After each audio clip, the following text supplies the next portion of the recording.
तो ये ऐसा है, इंजीनियरिंग चाहे कोई भी हो, चाहे मैकेनिकल इंजीनियरिंग या इलेक्ट्रिकल इंजीनियरिंग या केमिकल इंजीनियरिंग, जो भी इंजीनियरिंग हो, बेसिक्स में हमको क्लियर तो होना ही चाहिए। हमको बेसिक एकदम अच्छे से करवाना चाहिए, नहीं तो इजी चीज भी क्या होती है, डिफिकल्ट लगती है। ठीक है, यहाँ पर जो टॉपिक हमारे पास क्या है, टाइप्स ऑफ एलिमेंट्स, यानी कि एलिमेंट्स क्लासिफिकेशन। एलिमेंट्स क्लासिफिकेशन जो यहाँ पर किया गया है वो टोटली जो है एलिमेंट के बिहेवियर पर किया गया है। ठीक है, एलिमेंट्स किस तरीके से बिहेव करता है उसके हिसाब से इसको क्लासिफाई किया गया है। ठीक, तो इसके कई टाइप होते हैं। बेसिकली जो यहाँ पर क्लासिफिकेशन बताया जाता है, एलिमेंट्स के क्लासिफिकेशन को 5 बताए जाते हैं, जिसमें से यहाँ पर पहला जो होता है वो होता है, ठीक, तो मैंने क्या बताया कि जो एलिमेंट क्लासिफिकेशन है वो एलिमेंट के बिहेवियर पर उसको क्लासिफाई किया गया। यहाँ पर 5 तरीके से इसको क्लासिफिकेशन किया गया, एक्टिव, पैसिव, यूनिलेटरल, बायलैटरल, फिर उसका लीनियर, नॉन लीनियर, फिर उसका टाइम वेरिंग, टाइम इनवेरिंग, और पांचवा जो है लंप एंड डिस्ट्रीब्यूटेड एलिमेंट्स। ठीक है, इसको वन बाय वन समझते हैं।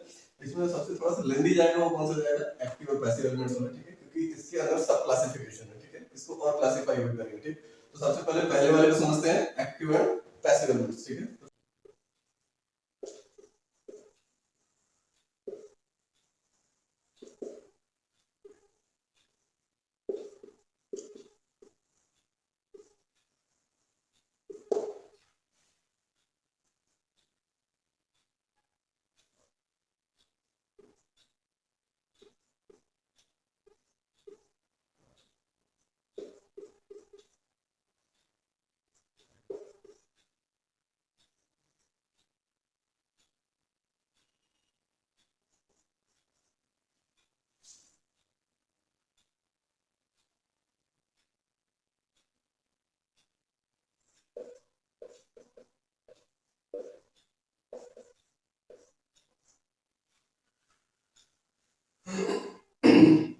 ठीक, मैंने क्या बताया कि जो फर्स्ट वाला एलिमेंट जो था एक्टिव और पैसिव एलिमेंट्स, उसमें थोड़ा सा सब क्लासिफिकेशन थोड़ा सा डिटेल्ड हो। ठीक है, यहाँ पर देखेंगे कि पहला वाला जो है एक्टिव और पैसिव एलिमेंट्स, उसको फिर से क्लासिफाई किया गया है। यहाँ पर एक्टिव एलिमेंट्स में दो पार्ट में डिवाइडेड है, इंडिपेंडेंट और डिपेंडेंट।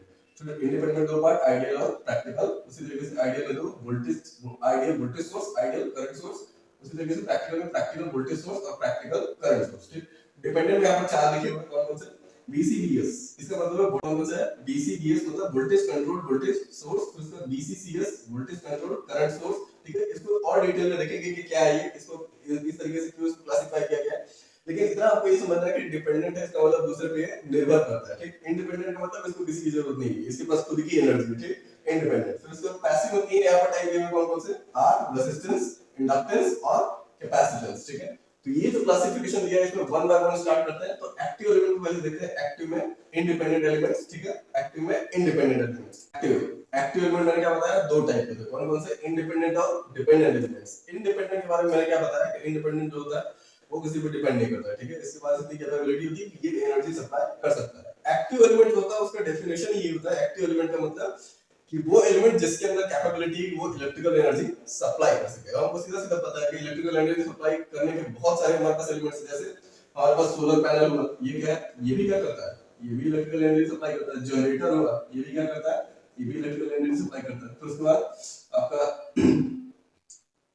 बैटरी हुआ,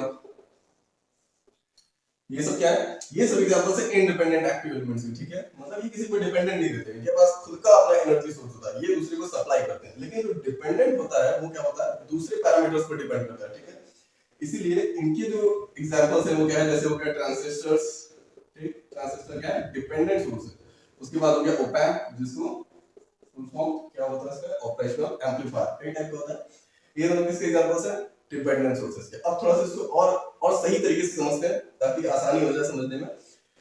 इंडिपेंडेंट और डिपेंडेंट का मतलब ये हुआ, जैसे मान लो अगर कोई स्टूडेंट अगर बाहर पढ़ने जा रहा है, ठीक है, तो बाहर पढ़ने जा रहा है तो उसके पास जो इनकम होती है मंथली, यानी कि जाहिर सी बात है अगर कोई लड़का अगर बाहर पढ़ने जाएगा तो घर वाले उसके कुछ उसके पर्सनल एक्सपेंसेस के लिए मंथली उसको पैसा देंगे। ठीक है, तो उसके पास जो पैसा है वो क्या है, वो सेकेंडरी इनकम है, मतलब वो डिपेंडेंट है अपने फादर पर। ठीक है, उसके फादर जब तक नहीं देंगे तब तक उसका एक्सपेंस नहीं होगा। उसके पास सोर्स तो है लेकिन वो डिपेंड किस पे कर रहा है, अपने फैमिली पर। ठीक, वो क्या है, डिपेंडेंट सोर्स जो दूसरे पर डिपेंड कर रहा है। लेकिन जो इंडिपेंडेंट होता है उसका खुद का सोर्स होता है, वो खुद अर्न करता है उस चीज को। ठीक, सोलर पैनल, जनरेटर, बैटरी। उसी तरीके से डिपेंडेंट ट्रांजिस्टर जब तक सर्किट में कनेक्टेड है, अगर अगर उस सर्किट में अगर इन तीनों या जितने भी इंडिपेंडेंट एक्टिव एलिमेंट्स अगर कनेक्टेड नहीं है तो ना ही ट्रांजिस्टर कोई एनर्जी सप्लाई कर सकता है, ना ही कोई ओप एम्प कोई भी एनर्जी सप्लाई कर सकता है। इसका मतलब ये एनर्जी तभी सप्लाई कर सकते हैं जब उस सर्किट में ये इंडिपेंडेंट एक्टिव एलिमेंट्स एक्टिवेटेड रहेंगे, कनेक्टेड रहेंगे, ठीक है, तभी ये जाके सप्लाई करेंगे, ठीक है। अब यहाँ पर एक कंफ्यूजन आता है कि अगर इंडिपेंडेंट एक्टिव एलिमेंट्स और डिपेंडेंट एक्टिव एलिमेंट्स हैं, तो अगर एक्टिव एलिमेंट की डेफिनेशन ये है कि जो एनर्जी सप्लाई कर सकता है तो एक्टिव एलिमेंट हुआ।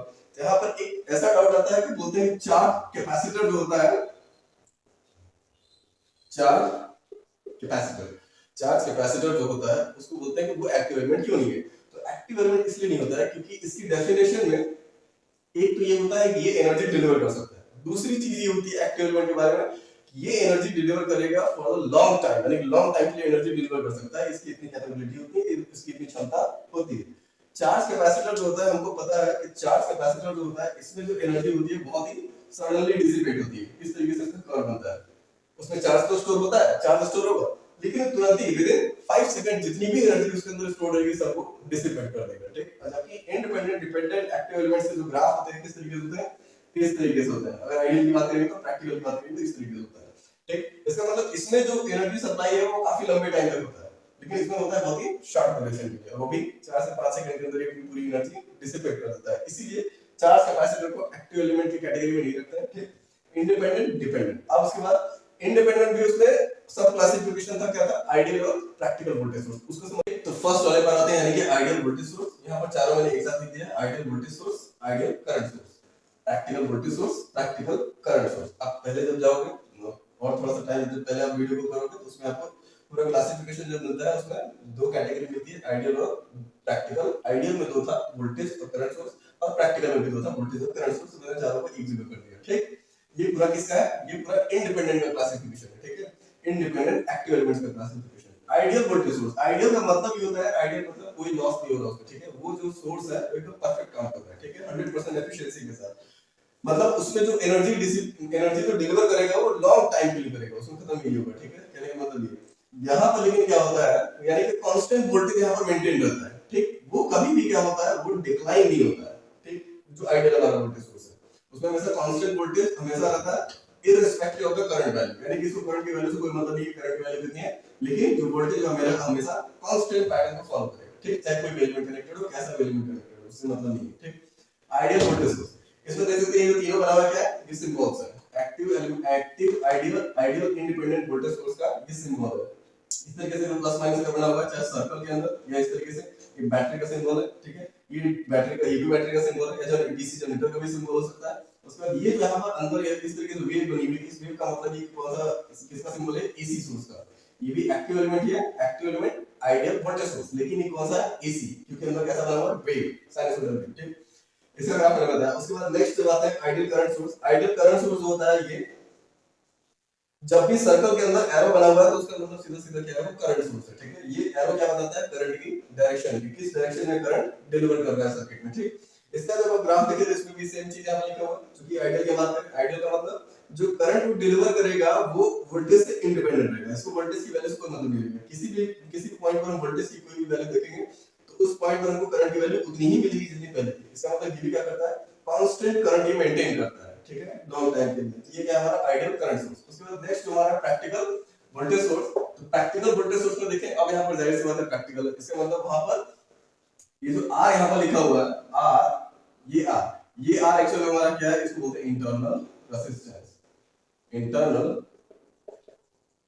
रेजिस्टेंस। एक छोटा सा एग्जांपल बताता हूं, जैसे बैटरी जो होती है, बैटरी में क्या होता है, जब आप उसको टच करोगे तो उसमें क्या होता है, एक अलग हल्का सा हीट फील होता है, ठीक है, उसमें एक हीट महसूस होती है, उनको थोड़ा सा गर्म महसूस होता है। उसका रीजन ये होता है आर, इंटरनल रेजिस्टेंस, यानी कि उस बैटरी के अंदर भी इंटरनल रेजिस्टेंस होती है। इसका मतलब ये है कि जब बैटरी एनर्जी डिलीवर करना स्टार्ट होता है, सर्किट में जब कनेक्टेड होता है, तो बैटरी जब एनर्जी डिलीवर करना स्टार्ट करता है तो एनर्जी जो है दो फॉर्म में कन्वर्ट होती है। एक तो ये वो बैटरी जो कि किस फॉर्म में स्टोर्ड है, केमिकल एनर्जी फॉर्म में स्टोर्ड है। तो वो जो केमिकल एनर्जी फॉर्म में स्टोर्ड है, तो जब वो डिलीवर करना स्टार्ट करता है तो दो फॉर्म में उसका डिस्ट्रीब्यूशन होता है। एक तो ये एक वोल्टेज यहां पर लोड पर जाता है, और दूसरा उसके इंटरनल रेजिस्टेंस के कारण किसमें डिसिपेट जाता है, हीट में, इसीलिए वो गर्म महसूस होता है, ठीक। ये उसका इंटरनल रेजिस्टेंस है। अगर आइडियल बैटरी होगी तो जाहिर सी बात है वहां पर रेजिस्टेंस कितना होगा, 0, क्योंकि यहां पर भी देख सकते हैं, यहां पर R कितना है, शॉर्ट सर्किट का मतलब कितना होता है, 0। इसका मतलब आइडियल वोल्टेज सोर्स जो होता है उसमें इंटरनल रेजिस्टेंस की वैल्यू कितनी होती है,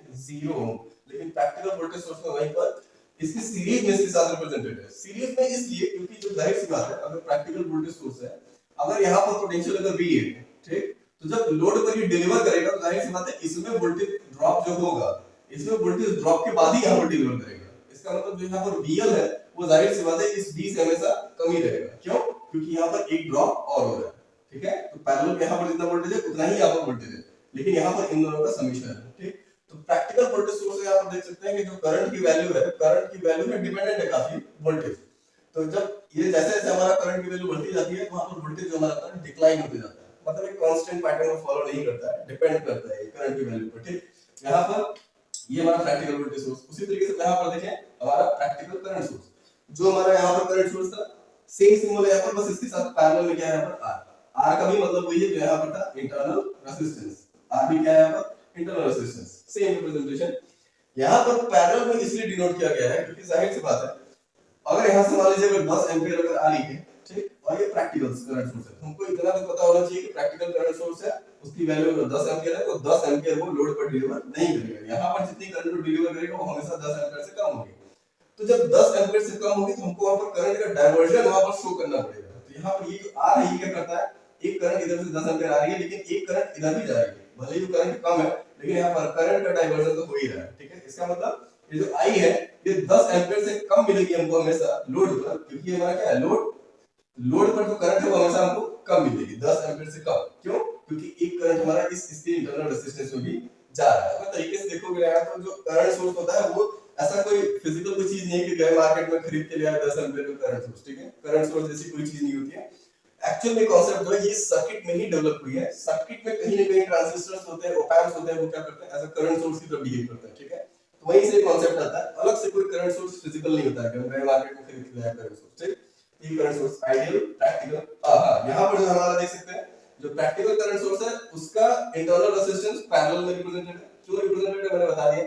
यहां पर अगर देखेंगे आइडियल करंट सोर्स में, यहां पर जो इसका इंटरनल रेजिस्टेंस कितना है, अगर आप ध्यान से देखेंगे यहां पर R कितना है, इंफिनिटी, क्योंकि यहां पर ओपन सर्किट है, और ओपन सर्किट का मतलब ही क्या होता है कि R जो होता है कितना होता है, इनफाइनाइट। इसका मतलब दो कंक्लूजन यहां पर बड़े इंपॉर्टेंट है, वो क्या है, आइडियल वोल्टेज सोर्स का इंटरनल रेजिस्टेंस कितना होता है, 0 ओम, और आइडियल करंट सोर्स का इंटरनल रेजिस्टेंस कितना होता है, इंफिनिटी, ठीक। ये चीज याद रखनी है। ये जितना भी इंफॉर्मेशन था किसके बारे में था, सिर्फ और सिर्फ इंडिपेंडेंट एक्टिव एलिमेंट के लिए, ठीक है। अब इस बात किसको आते हैं, डिपेंडेंट एक्टिव एलिमेंट, जो कि कितने टाइप के थे, 4 टाइप के थे।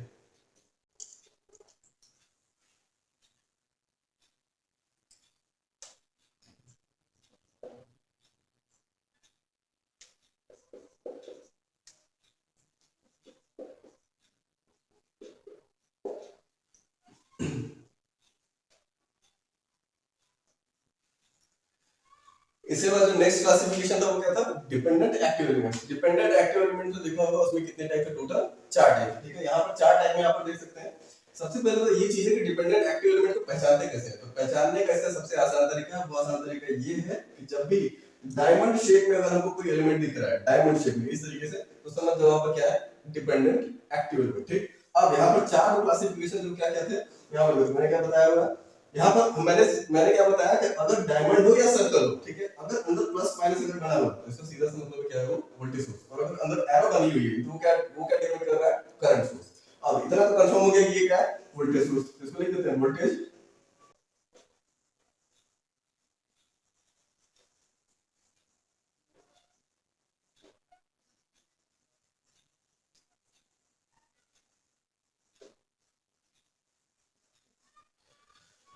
ठीक। अभी जस्ट मैंने क्या बताया कि अगर डायमंड हो या सर्कल हो उसके अंदर अगर प्लस माइनस है यानी कि पोलैरिटी अगर मार्क है तो उसका मतलब क्या है, वो डिपेंडेंट एक्टिव एलिमेंट, ठीक। और अगर एरो बना हुआ है तो उसका मतलब क्या है, वो current source, current source arrow वाले, और पोलैरिटी वाले क्या है, वोल्टेज सोर्स, ठीक। अब देखते हैं कि इसकी डिपेंडेंसी किस पे। हमको तो इतना पता है कि वोल्टेज सोर्स है, वो हमने पोलैरिटी देख के आप समझ गए अंदर क्या बना हुआ है, ठीक। प्लस माइनस का मतलब वोल्टेज सोर्स। अब हमको डिपेंडेंसी इसी दिखनी है, यहाँ पर देखेंगे, चेक करेंगे क्या लिखा होगा, k डॉट i। k क्या है, k वो फैक्टर है कि कितने फैक्टर से वो डिपेंड कर रहा है। सपोज अगर 2i लिखा हुआ है, 3i लिखा हुआ है, 4i लिखा हुआ है, ठीक है। तो इस तरीके से ये k क्या है, फैक्टर है कि कितने फैक्टर से वो डिपेंड कर रहा है। i क्या है, करंट। इसका मतलब ये वोल्टेज सोर्स तो है लेकिन सर्किट में किसी दूसरे करंट पर डिपेंड करता है, और वो करंट जब तक इसको नहीं मिलेगी तब तक वो क्या करेगा, ये वोल्टेज सोर्स की तरह बिहेव नहीं करेगा। इसका मतलब ये जो करंट डिपेंडेंट है और सोर्स कैसा वोल्टेज सोर्स, इसी को बोलते हैं करंट कंट्रोल्ड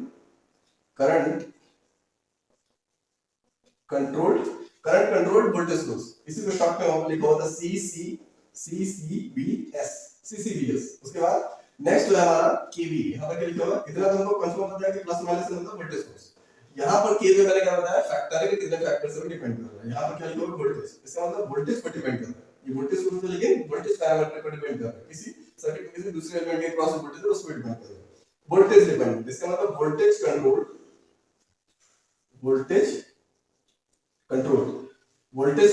वोल्टेज सोर्स, इसका मतलब VCVS। स्टार्टिंग में जस्ट क्लासिफिकेशन बताया था शॉर्ट फॉर्म में, यही है वोल्टेज कंट्रोल वोल्टेज सोर्स मतलब VCVS। इसके बाद नेक्स्ट आता है यहाँ पर करंट सोर्स है, हमको पता है एरो बना हुआ है करंट सोर्स, लेकिन डिपेंड किस पे कर रहा है वोल्टेज। इसका मतलब वोल्टेज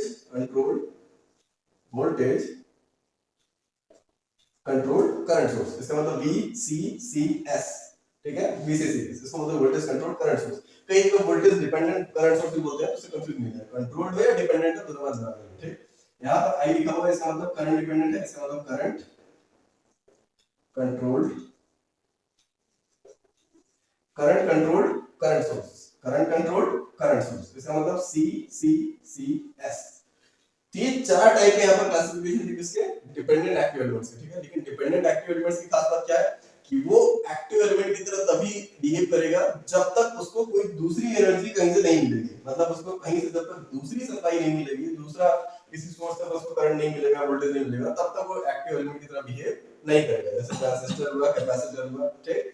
तो ये चार टाइप के क्लासिफिकेशन थे। उसके बाद नेक्स्ट जो पैसिव एलिमेंट आते हैं, इसे जस्ट क्योंकि एक्टिव एलिमेंट में कितने क्लासिफिकेशन थे, दो, एक था हमारा इंडिपेंडेंट और दूसरा हमारा क्या था डिपेंडेंट। उसके बाद इंडिपेंडेंट में दो थे, आइडियल था, प्रैक्टिकल था, वोल्टेज सोर्स करंट सोर्स, फिर उसके बाद प्रैक्टिकल में वोल्टेज सोर्स और करंट सोर्स। फिर उसके बाद जो डिपेंडेंट सोर्स था उसमें कितने थे, चार, VCVS, VCCS, CCVS और CCCS। अब आते हैं सेकंड पे पैसिव एलिमेंट्स। पैसिव एलिमेंट का मतलब क्या होता है, जाहिर सी बात है अगर एक कमाने वाला है, एक के पास अगर पैसे है तो उसको कहीं ना कहीं तो खर्च करेगा, ठीक है। इसका मतलब एक्टिव एलिमेंट के पास अगर वोल्टेज है, करंट है, तो जाहिर सी बात है कहीं ना कहीं सप्लाई करेगा। किस में सप्लाई करेगा, पैसिव एलिमेंट्स में। इसका मतलब जितने भी पैसिव एलिमेंट्स होते हैं उनका काम क्या होता है, खर्च करना, एनर्जी को खर्च करना। इसके तीन टाइप लिखे हुए थे, क्या लिखा होता है RLC, मतलब सीधा सीधा रेजिस्टेंस, इंडक्टेंस और कैपेसिटेंस। इलेक्ट्रिकल में अगर देखा जाए तो जितने भी एलिमेंट्स होते हैं, चाहे पंखा हो, कूलर हो, टीवी हो, जितने भी एलिमेंट्स हैं सब में तीन इफेक्ट्स हमको देखने को मिलते हैं, ठीक है, रेजिस्टेंस, इंडक्टेंस, कैपेसिटेंस। और बाकी के जो इफेक्ट्स आते हैं वो इसी से डिराइव होके आते हैं, जैसे कंडक्टेंस और ये सब चीजें, ठीक है। तो रेजिस्टेंस, इंडक्टेंस और कैपेसिटेंस तीन बेसिक इफेक्ट्स होते हैं। रेजिस्टेंस का काम होता है, जो रेजिस्टेंस होता है वो क्या करता है, इलेक्ट्रिकल एनर्जी को कंज्यूम करता है। पहली चीज तो डेफिनेशन ये है पैसिव एलिमेंट की, पैसिव एलिमेंट का मतलब वो एलिमेंट्स जो एनर्जी को कंज्यूम करते हैं या अब्सॉर्ब करते हैं या डिसिपेट करते हैं या स्टोर करते हैं, ये भी इंपॉर्टेंट है, ठीक है, स्टोर करते हैं। रेजिस्टेंस होता है, रेजिस्टेंस का काम ही क्या होता है कि ये क्या करता है, इलेक्ट्रिकल एनर्जी को, ये इलेक्ट्रिकल एनर्जी रिसीव करेगा और उसको किस में कन्वर्ट कर देगा, हीट। इसका काम क्या है, एनर्जी को डिसिपेट करना in the form of heat. Inductor जो होता है वो क्या करता है, इंडक्टर का काम होता है स्टोर करना, वो एनर्जी को स्टोर करता है in the form of magnetic field. इसका मतलब ये एक बार एनर्जी स्टोर कर लेगा तो बाद में करंट सोर्स की तरह बिहेव करेगा, ठीक है। कैपेसिटर जो होता है वो भी स्टोर करता है in the form of charge, इसको बोलते हैं इलेक्ट्रोस्टैटिक फील्ड, ठीक है। यहाँ पर तीन एलिमेंट्स हैं, तीनों का ही अलग अलग एप्लीकेशन है। इसका अगर आप देखेंगे जैसे फैन होता है, मैं एक एग्जांपल सीधा सा लूं, अगर मैंने यहाँ पर फैन लिया, सीलिंग फैन, ज्यादा आसान रहेगा सीलिंग फैन, क्योंकि सबने नाम सुना है सीलिंग फैन का, छत में लगा रहता है। सीलिंग फैन होता है, उसमें हमको पता है कि हम क्या यूज करते हैं, कॉइल, उसमें कॉइल होती है और जो बाकी एलिमेंट्स होते हैं, कैपेसिटर भी लगा रहता है, ठीक, कॉइल लगी रहती है। इसका मतलब वो जो कॉइल लगी हुई है, हमको इतना तो पता है कि कॉइल का मतलब क्या होता है, इंडक्टेंस इफेक्ट, यानी कि मैग्नेटिक इफेक्ट। जहां भी मैग्नेटिक इफेक्ट आएगा वहां पर समझ जाओ इंडक्टर प्रेजेंट है, ठीक। इंडक्टर, अब जाहिर सी बात है ये इंडक्टर कोई आइडियल इंडक्टर है नहीं, प्रैक्टिकल इंडक्टर जो होता है उसको इस तरीके से रिप्रेजेंट करते हैं, ठीक, ये प्रैक्टिकल इंडक्टर। इसका मतलब वो जो वाइंडिंग है वहां पर, उस वाइंडिंग का भी कुछ ना कुछ वहां पर रेजिस्टेंस है। अगर हम एल्युमिनियम इस्तेमाल करेंगे उस वाइंडिंग के लिए तो उसका रेजिस्टेंस जो ज्यादा हमको मिलेगा, या कॉपर इस्तेमाल करेंगे तो एल्युमिनियम के कंपैरिजन में थोड़ा रेजिस्टेंस कम मिलेगा। सिल्वर इस्तेमाल करेंगे तो एकदम परफेक्ट मिलेगा ऑलमोस्ट, और आर वहां पर लगभग क्या होगा, जीरो।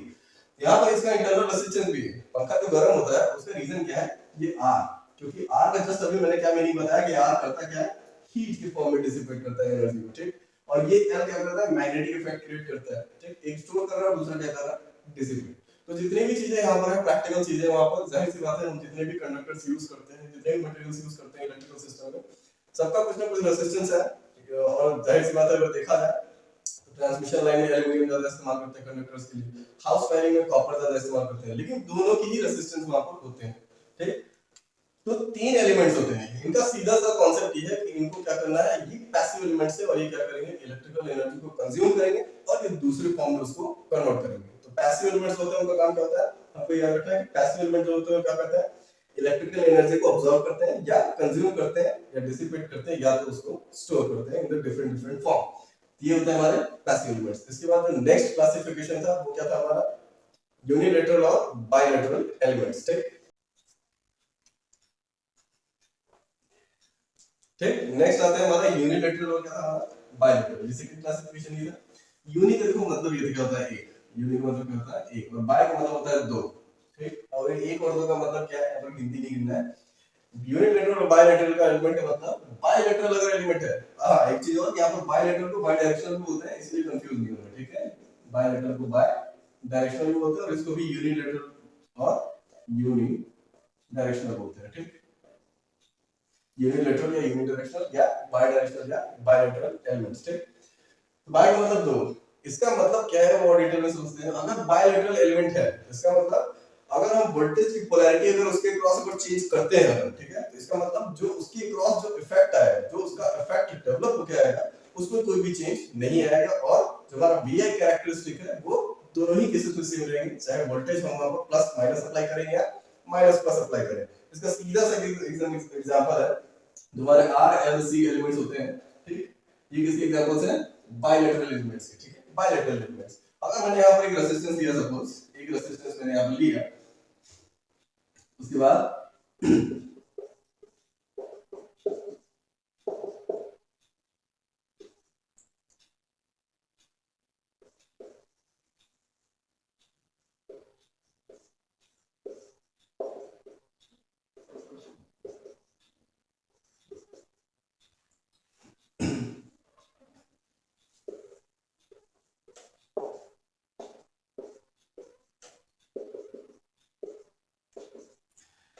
अगर मैंने यहाँ पर एक रेजिस्टेंस लिया, एक रेजिस्टेंस, यहाँ पर देख सकते हैं दोनों सर्किट में डिफरेंस क्या है, डिफरेंस ये है, यहाँ पर जो वोल्टेज है वो इस साइड से कनेक्टेड है पॉजिटिव नेगेटिव, उसके बाद यहाँ पर कैसे कनेक्टेड है, नेगेटिव टू पॉजिटिव, ठीक है। दोनों ही केसेस में देख सकते हैं पोलैरिटी जो है रेजिस्टेंस के क्रॉस वो डिफरेंट है, इसका मतलब पहले केस में प्लस वोल्टेज यहाँ पर आ रहा है, दूसरे केस में नेगेटिव वोल्टेज अपीयर हो रहा है, ठीक।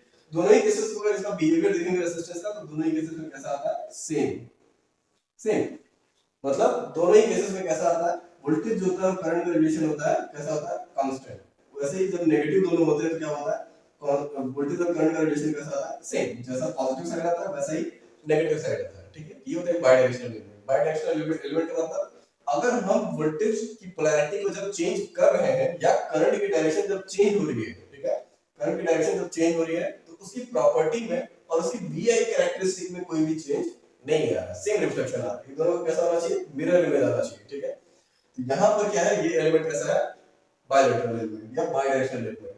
बायलैटरल एलिमेंट का मतलब जो VI कैरेक्टरिस्टिक एलिमेंट का वो कैसा होना चाहिए, सेम, वो चेंज नहीं होना चाहिए, ठीक। उसके बाद आते हैं यूनिलैटरल एलिमेंट में। यूनिलैटरल एलिमेंट का सबसे बढ़िया एग्जांपल कौन सा है, डायोड। डायोड के बारे में हमको बड़े अच्छे से पता है। डायोड की दो कैरेक्टरिस्टिक होती है, अगर जब हम डायोड में दो टर्मिनल होते हैं, एक एनोड होता है और दूसरा क्या होता है, कैथोड।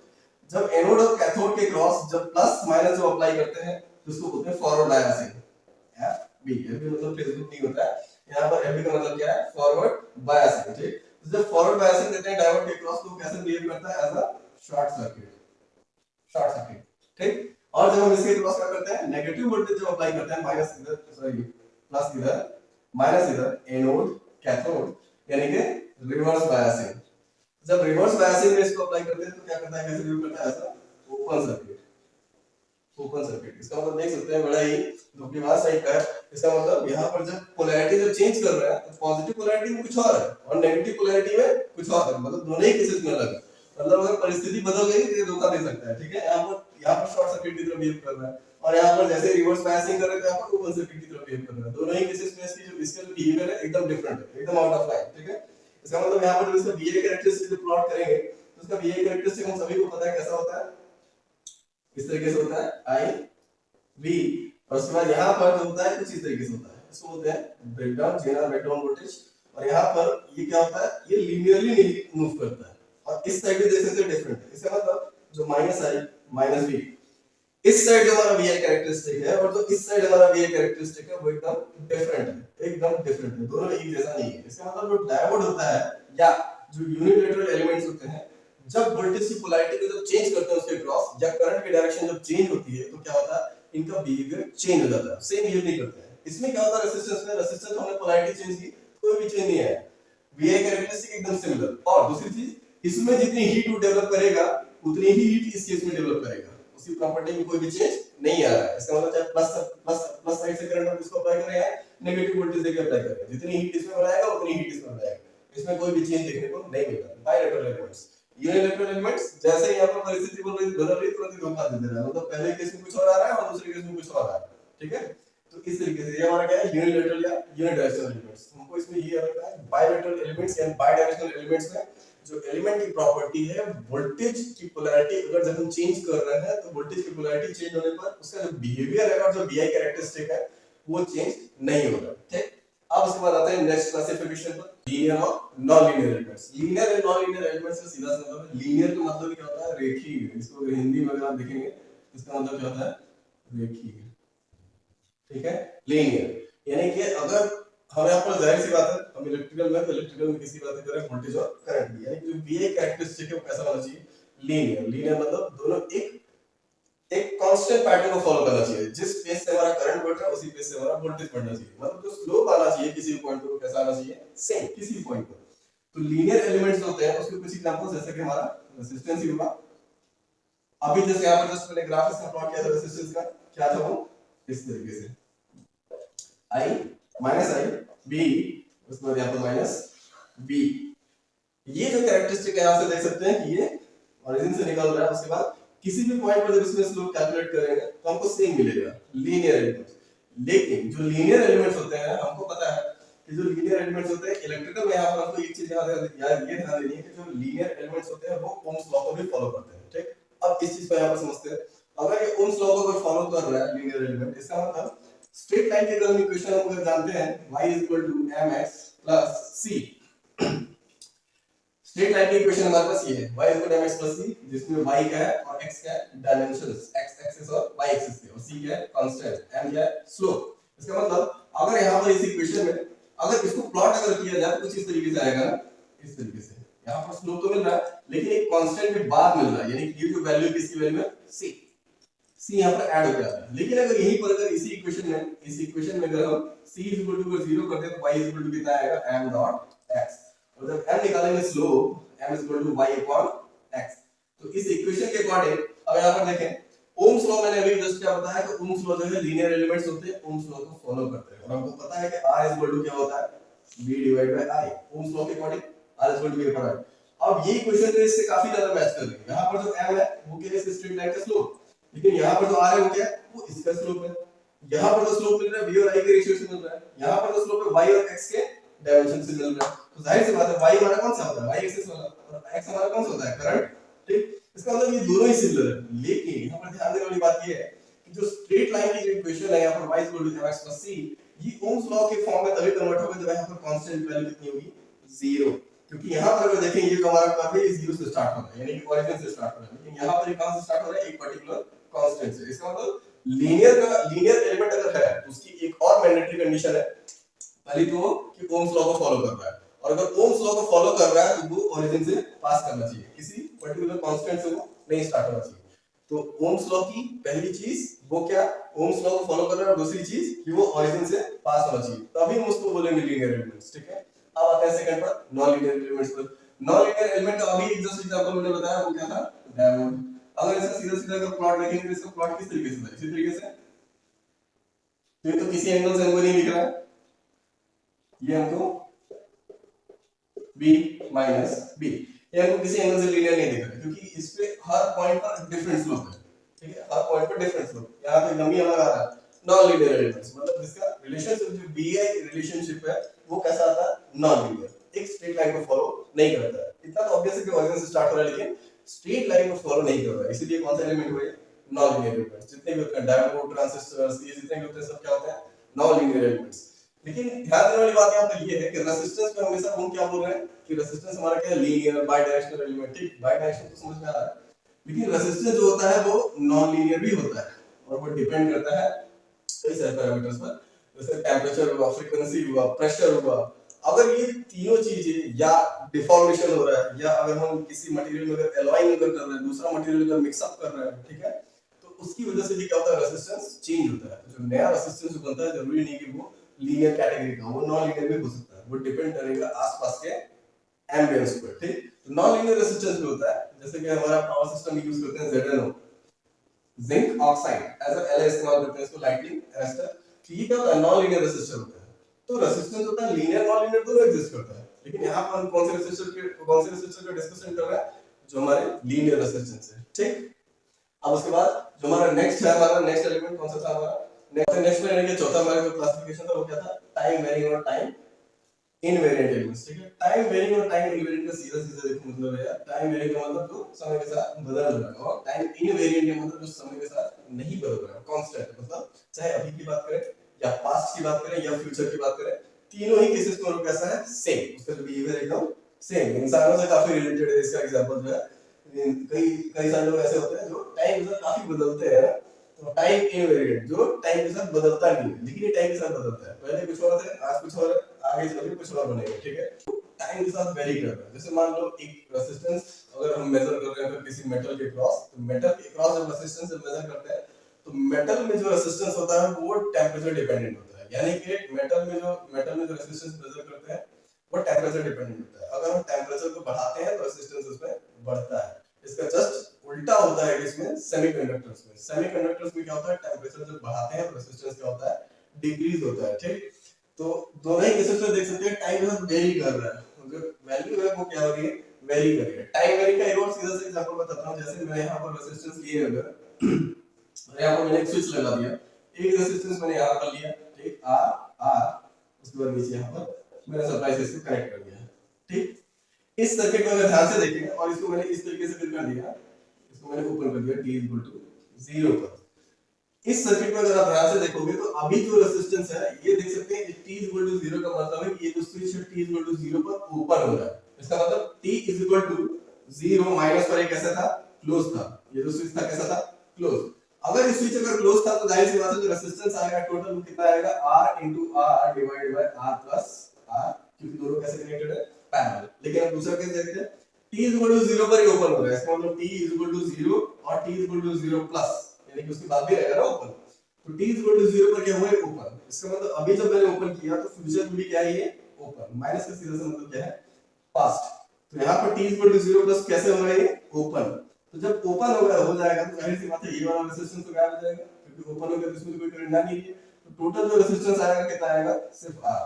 तो पहले केस में t 0 माइनस का रेजिस्टेंस कितना, t 0 प्लस का रेजिस्टेंस इतना है। इसका मतलब जो टोटल रेजिस्टेंस है सर्किट का वो टाइम के साथ वेरी कर रहा है। ठीक है, टाइम के साथ वेरी कर रहा है, पहले कुछ और था अभी कुछ और है और बाद में कुछ और था। टाइम इनवेरिएंट रेजिस्टेंस का मतलब, टाइम इनवेरिएंट एलिमेंट्स का मतलब वो टाइम के साथ वेरी नहीं कर रहा है। ठीक है, जितना अभी रेजिस्टेंस है उतना ही हमेशा रेजिस्टेंस रहेगा। ठीक है, वो चेंज नहीं हो रहा है, टाइम के साथ वो चेंज नहीं हो रहा है। तो टाइम इनवेरिएंट और टाइम वेरिएंट में भेद करना इतना मुश्किल नहीं है, दोनों बस क्या है आपको याद रखना है कि दोनों टाइम के साथ एक जो हमारा होता है एलिमेंट वो टाइम के साथ चेंज होता है, टाइम के साथ चेंज होता है। ठीक है, ये चीज याद रखनी है। तो उसका जो नेक्स्ट हमारा क्लासिफिकेशन था वो क्या था लंप और डिस्ट्रीब्यूटेड एलिमेंट्स। ठीक, इसके बाद जो हमारा नेक्स्ट हमारा क्लासिफिकेशन था, देखिए लास्ट वाला क्लासिफिकेशन, उसमें हमारा ये लिखा हुआ था लंप एंड डिस्ट्रीब्यूटेड। लंप का मतलब ये होता है, देखो लंप जो है थोड़ा सा डिफिकल्ट लग रहा है सुनने में, लेकिन इसका दूसरा मतलब ये है कॉन्सेंट्रेटेड। कॉन्सेंट्रेटेड का मतलब एकत्रित, एक जगह पर कॉन्सेंट्रेटेड है, इकट्ठा है। ठीक है, डिस्ट्रीब्यूटेड का मतलब होता है फैला हुआ, इतना तो आपको पता है फैला हुआ, डिस्ट्रीब्यूटेड का मतलब फैला हुआ। ये दो दोनों जो एलिमेंट्स हैं ये कोई अलग से एलिमेंट मतलब ऐसा नहीं है, ये एक तरीके से अगर देखा जाए मटेरियल जो है उसके रिप्रेजेंटेशन से रिलेटेड है, उसको किस तरीके से रिप्रेजेंट करते हैं सर्किट में उससे रिलेटेड है।